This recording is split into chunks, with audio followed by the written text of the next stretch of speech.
Chapter number निकाल लीजिए 5 और उसके अंदर हमारे पास सबसे पहले एक्सरसाइज नंबर 5.2 का सबसे पहला एग्जाम्पल नंबर 3 कह रहा है find the 10th term of the AP. आपके पास एक एपी लिखी है 2, 7, 12 एंड सो ऑन। क्वेश्चन में ऐसे कहा कि ये एपी है। अगर ये एक एपी है तो इसका ये मतलब हुआ कि इसके अंदर हमारे पास फर्स्ट टर्म क्या होगी? 2। शाबाश। और कॉमन डिफरेंस कितना होगा? डी।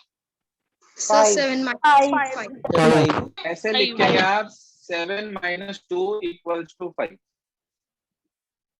आपको मैंने एक फॉर्मूला बताया था जनरल टर्म का, जिसकी हेल्प से आप कोई सी भी टर्म फाइंड आउट कर सकते हैं। वो फॉर्मूला था an = a + n - 1 × d। उसने हमारे से क्वेश्चन में ये कहा कि आपको क्या करना है, आपको 10th टर्म निकालनी है।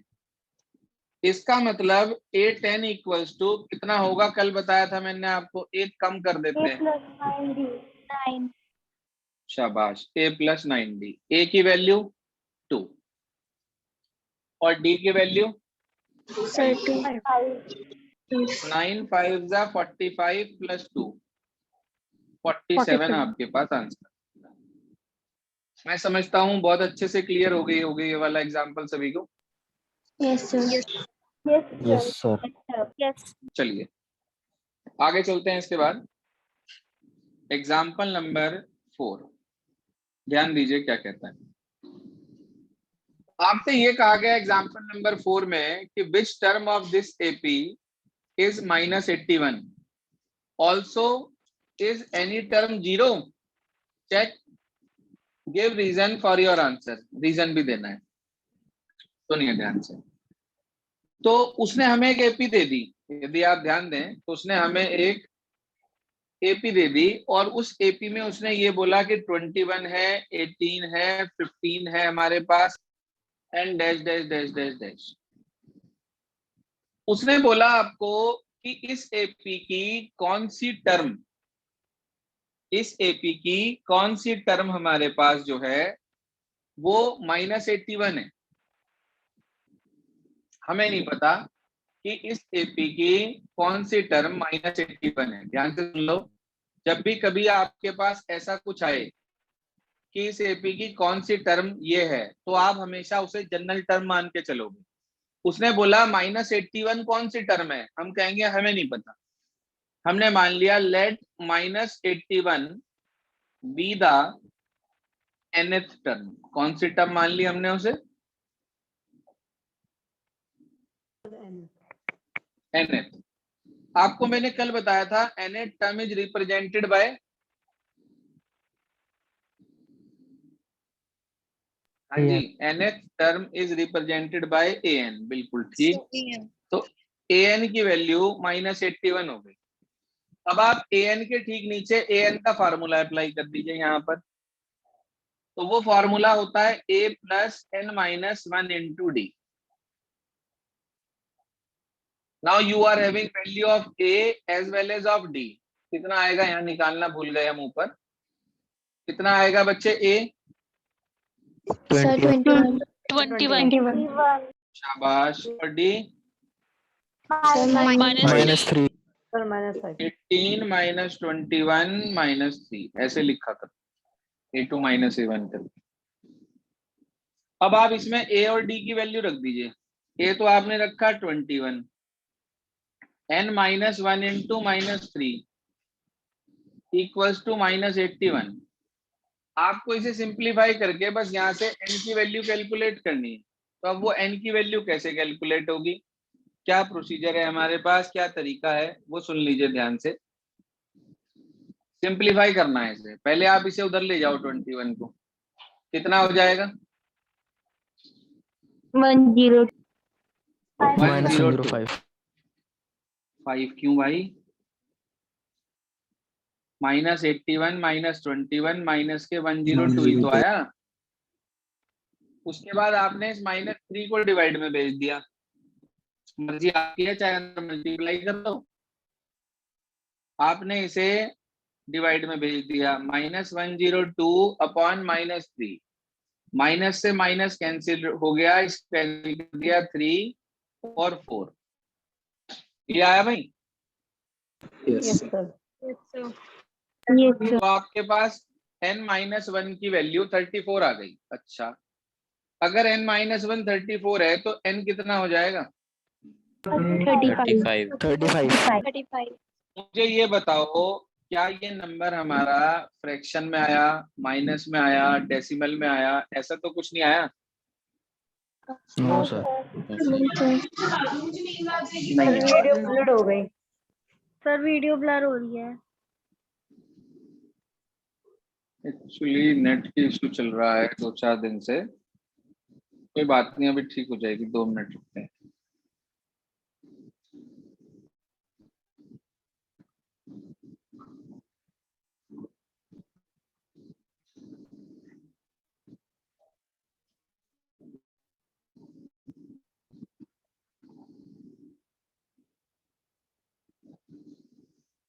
Now better?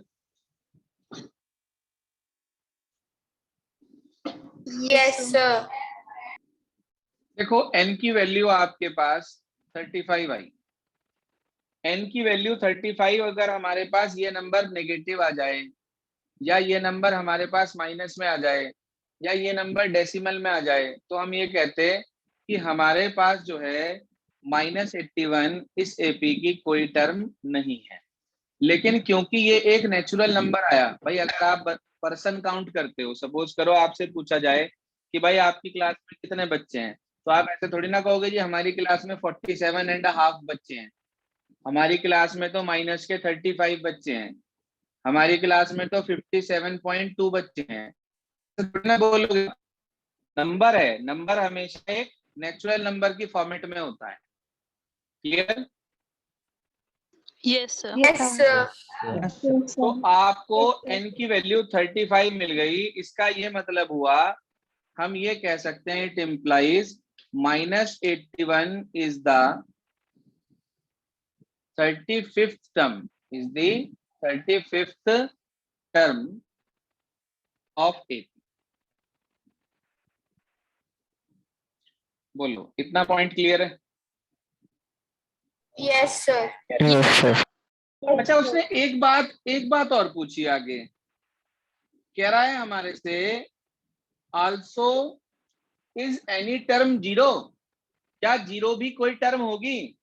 भाई हमें नहीं पता जीरो होगी या नहीं होगी। मैंने आपको एक ही बात बताई कि अगर वो आपको किसी भी टर्म का नंबर नहीं देता तो आप हमेशा उसे जनरल टर्म मानकर चलेंगे।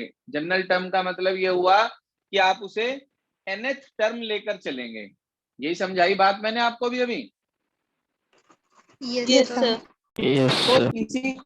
इसी सेम एपी के लिए ध्यान दीजिएगा, इसी सेम एपी के लिए अगर मैं ये मान लूं कि लेट जीरो बी द, जी हाँ, let zero be the nth term,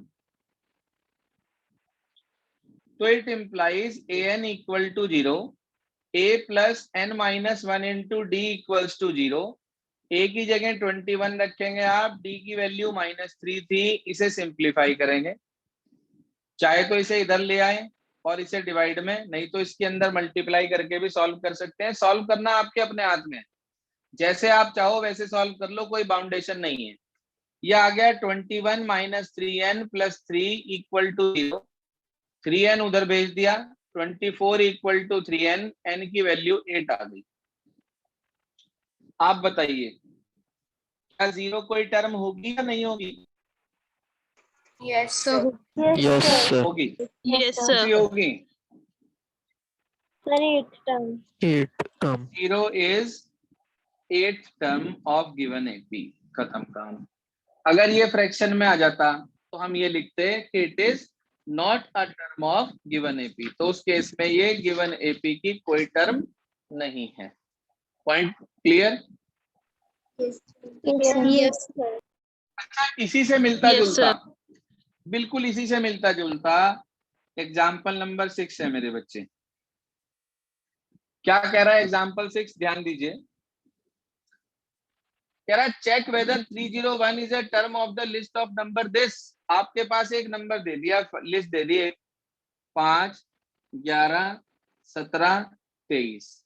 आपने एक बात नोटिस करी कि उसने इस क्वेश्चन में इसे एपी नहीं कहा, उसने बोला लिस्ट ऑफ नंबर्स।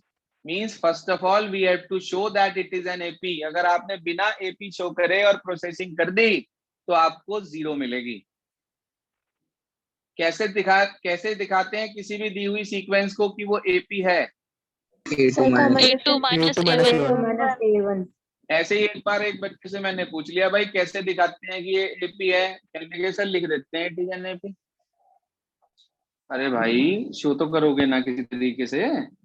तो आपने A2 माइनस A1 निकाला, A2 माइनस A1 आ गया 6।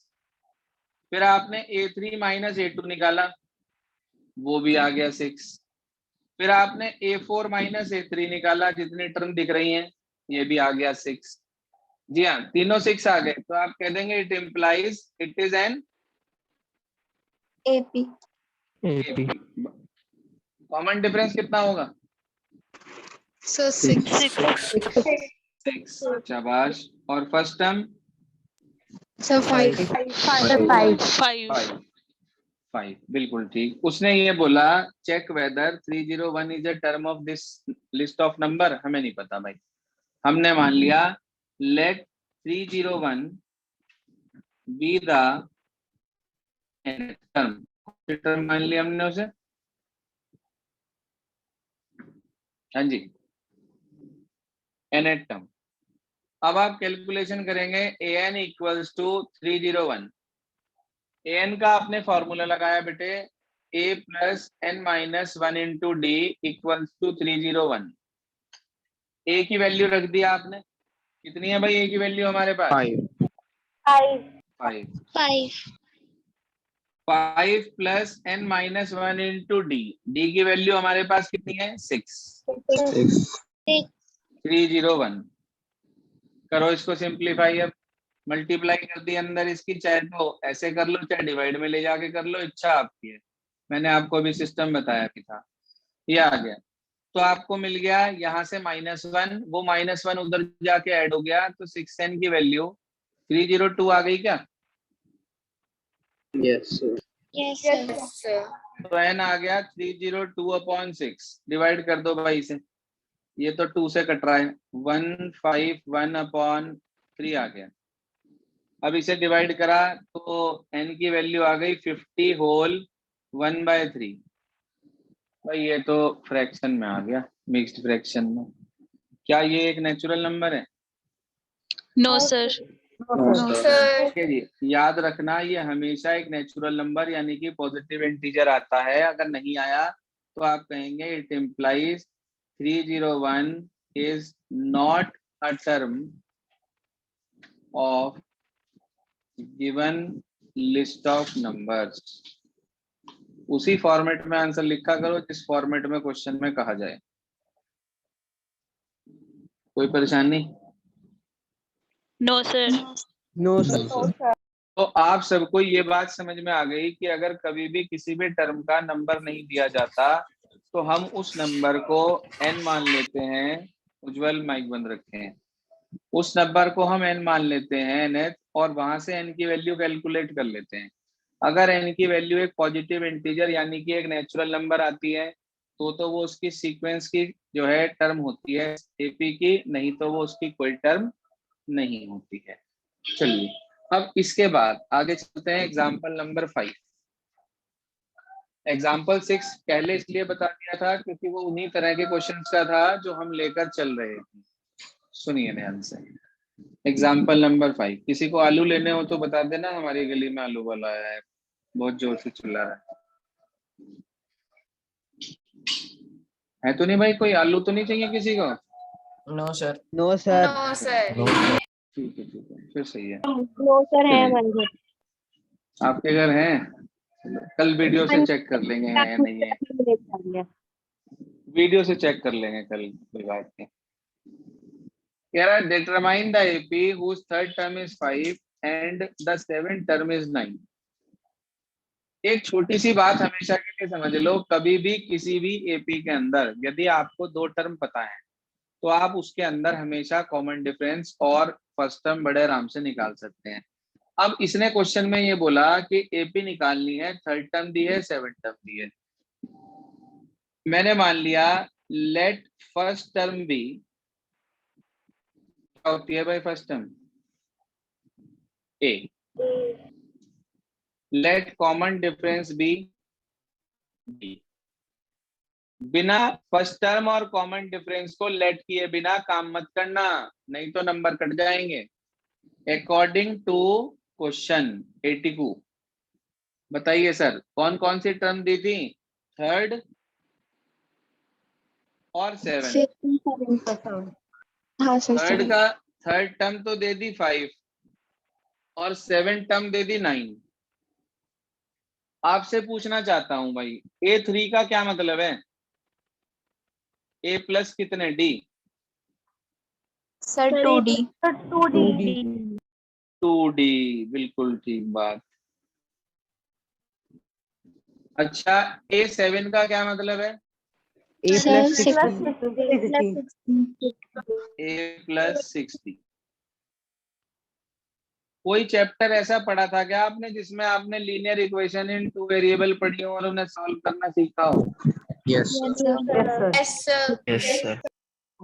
तो आप मुझे बहुत तेजी से इन्हें सॉल्व करके AOD बता दो कितना आया, मुझे आता नहीं तरह से।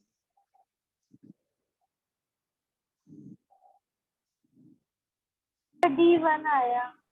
Very good. Sir, 1 positive 1. Sir, A3.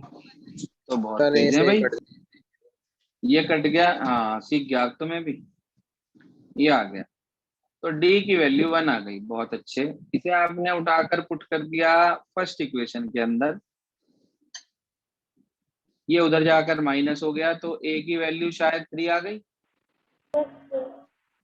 आपने एक बात नोटिस करी कि दो टर्म हमारे पास थी तो हमने उसकी हेल्प से बड़े आराम से AOD कैलकुलेट कर लिया। जितने भी क्वेश्चन, ये बात लिख लो चाहे अपने पास, जितने भी क्वेश्चंस आपको मिलेंगे और उनके अंदर आपको दो टर्म पता होंगी तो आप उसके अंदर इसी तरह से दो इक्वेशन बनाकर A और D कैलकुलेट कर लेंगे। चलें आगे। Excuse me sir. जी बेटा। सर एक बार दोबारा एक्सप्लेन कर दीजिए, तो नेटवर्क इशू हो गया था तो वॉइस क्लियर नहीं हो रही थी। दिया मैंने ये कहा था कि हमारे पास दो टर्म्स दी हुई थी, एक A3 एक A7 क्वेश्चन में, और हम इसमें फर्स्ट टर्म और कॉमन डिफरेंस को A और D हमने लेट कर लिया। A3 का मतलब हुआ A प्लस 2D और A7 का मतलब हुआ A प्लस 6D। ये तो क्लियर है ना? Yes sir. तो हम दो इक्वेशंस को सॉल्व करना जानते हैं। Chapter number 3 pair of linear equation in two variables हमने पढ़ा था, तो हमने इसे यहीं के यहीं सब्ट्रैक्ट किया, A कैंसिल आउट हो गया, D की वैल्यू 1 आ गई। D1 को इधर वी पुट इन फर्स्ट और in second, then we calculate the value of A हमारे पास 3 आ गया। अब हमें A भी मिल गया और हमें D भी मिल गया, दोनों वैल्यूज मिल गई। तो मैंने ये बताया आपको कि जब भी कभी आपको किसी भी एपी की दो टर्म पता होंगी तो आप उसके अंदर फर्स्ट टर्म और कॉमन डिफरेंस कैलकुलेट कर सकते हैं। बोलिए जी, इतना पॉइंट क्लियर है सभी को? Yes Yes, sir. Yes, sir. अब उसने क्या मांगा क्वेश्चन में हमारे से? एपी। एपी। आप बताओ जी एपी क्या है अगर A और D आपके सामने लिखे हुए हो तो? बट D को प्लस ही तो करना होता है। टर्म 3, अगली क्या होगी? 3 + 1। अगली 5 6 and dash dash dash dash dash. या बहुत क्वेश्चन है।